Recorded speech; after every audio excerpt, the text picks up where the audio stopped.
Opisyal na nagsimula ang summer ngayong linggo.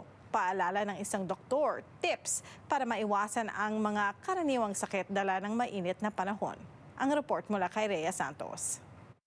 Ito'y, humahantong sa loss of consciousness even po ano, tapos, wala na po talagang capacity to regulate kaya sobrang taas din ang temperature ng tao, mararamdaman ninyo, kung hahawakan niyo siya parang may fever po ano, tapos yun nga usually magpa-pass out po sila.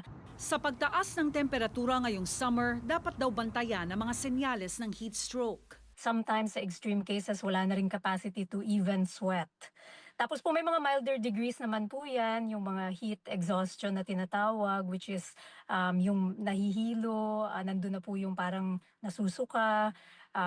Minsan meron pa ring sweating mechanism doon, so they can still sweat a lot, but they're really like disoriented or yun nga almost passing out po. Mahalaga raw ang hydration o pag-inom ng tubig.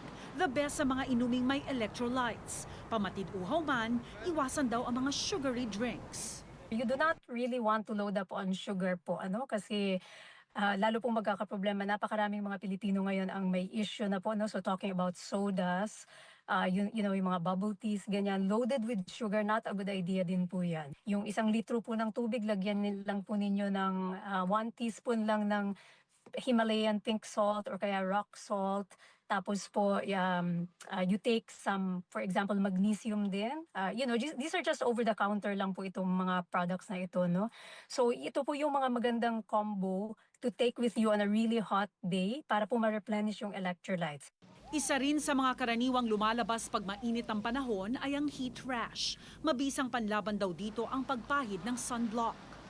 Sa karamihan ng mga kababayan natin na nandito na ng matagal sa Canada, parang hindi na sanay yung, for some reason, I see this a lot po, ano, for some reason, hindi na sanay yung mga balat po nila, and many Filipinos don't wear sunblock.